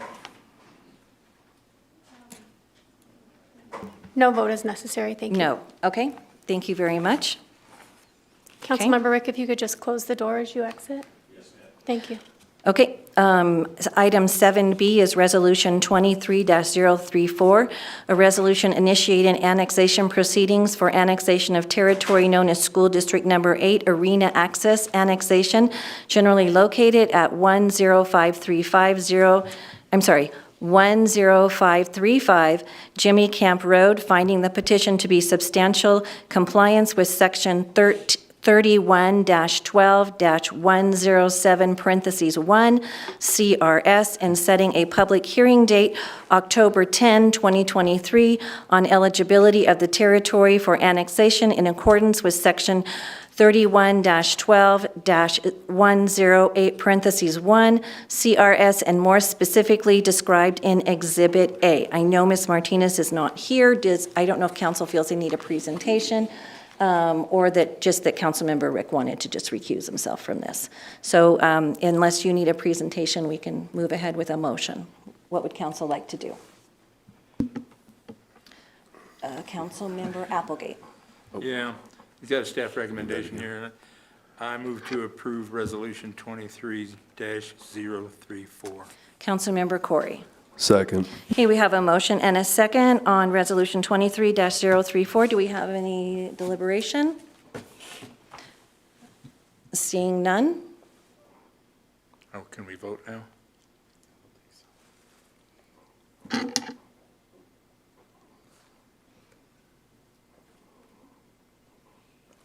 Please vote. Please vote, yeah. Should work now. Did it work? Did it come up for you to vote? It did. Yes. Clicked on it. Yeah, and everybody's clicked. Oh, yes, got it. Okay. It is being stubborn tonight, huh? I know. Okay. There we go. There we go.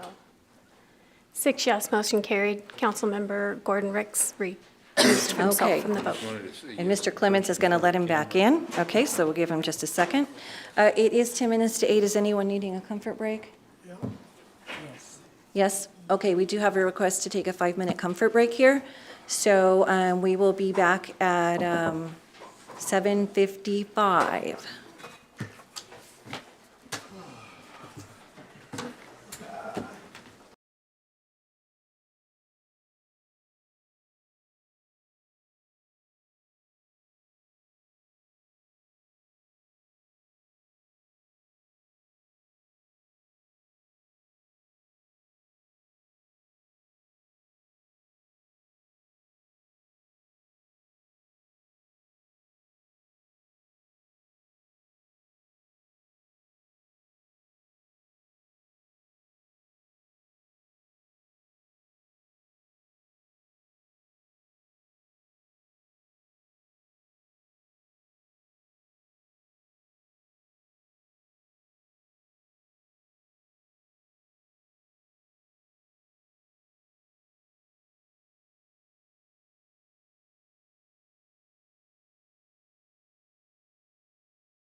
Council meeting for August 22nd, and we're on item 9B, Resolution 23-036, a resolution appointing a hearing officer. Mr. Johnson, you are up again.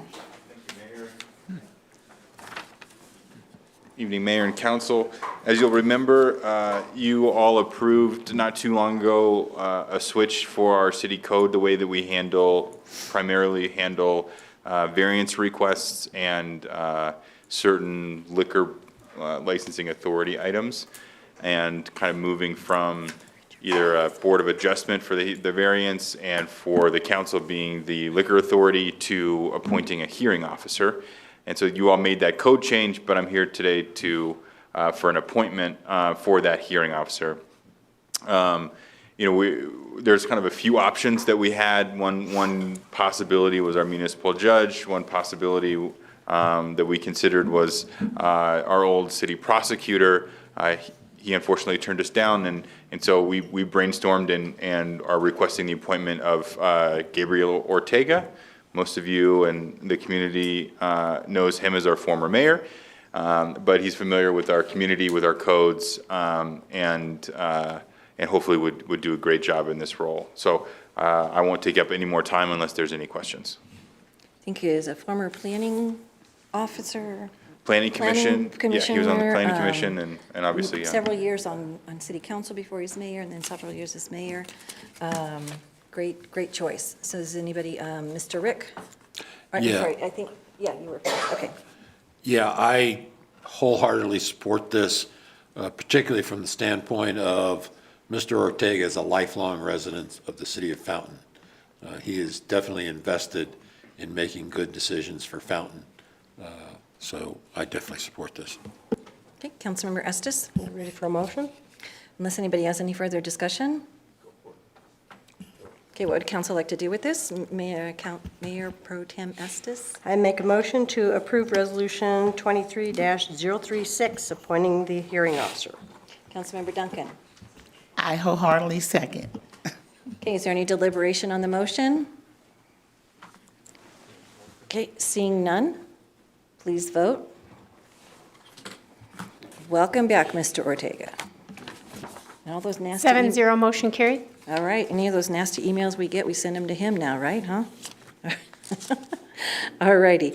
Resolution number 23-037, a resolution of the City Council of the City of Fountain, Colorado, authorizing the purchase of certain ambulance equipment. And I know it says Mr. Lewis, but we're subbing out in Chief Graham. Thank you, Mayor. Yes, much taller, a little bit younger, not as good-looking Mr. Lewis here for you. First of all, Councilor Applegate, thank you for the comment on the SA and any advocacy that you had in that and us receiving that, and those additional funds. Thank you for that.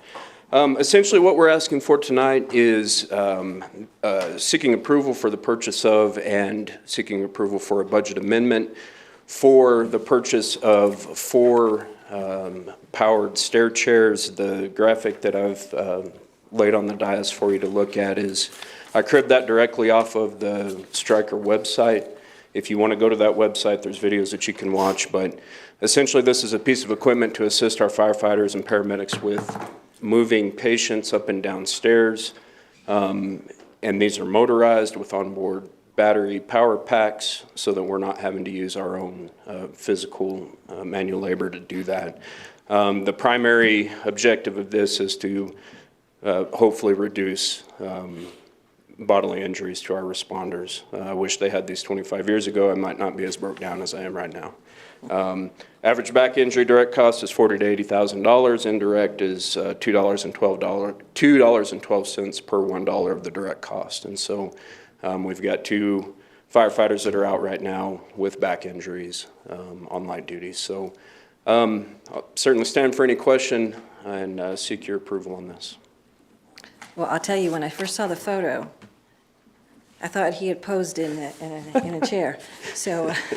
I ain't gonna lie to you, because I thought it looked like me too. I was like, whoa. I said, where did they get this? That was not intentional.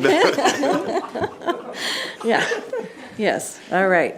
I thought maybe before you lost 50 pounds or something. Yeah. So, okay, all right, but yeah, that's a good picture. I think it's fantastic. I've seen them in operation before.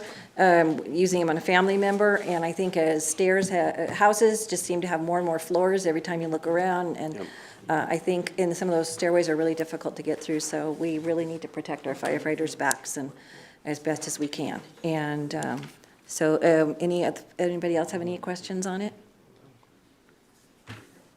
Okay, seeing none, what would council like to do with this? Councilmember Duncan. And this is for 23037? Yes, Okay. 9C, I want to make sure I left my packet at home. So staff recommends that city council approve resolution number 23-037. And my motion is I move to approve resolution number 23-037. Okay, Councilmember Applegate. I second. Okay, we have a motion and a second for resolution number 23-037. Is there any deliberation? Seeing none, please vote. I'm gonna keep that picture. 7 yes, motion carried. Yeah. You take it home and set it on your desk or something, and your wife will come in and go, "What happened, huh?" All right. It takes us to item 10, City Council Agenda Requests. And I'm going to start once again to my left tonight, Councilmember Rick. Nothing tonight, Madam Mayor. Councilmember Corey. Nothing tonight. Councilmember Hinton. Nothing tonight, Madam Mayor. Mayor Pro Tem Estes. Nothing this evening? Councilmember Applegate. Nothing tonight. Councilmember Duncan. I don't have anything. And I have nothing either tonight. So do we have an announcement of an executive session? No, ma'am. We do not have one. Okay. Anything else? This meeting is adjourned at 8:05.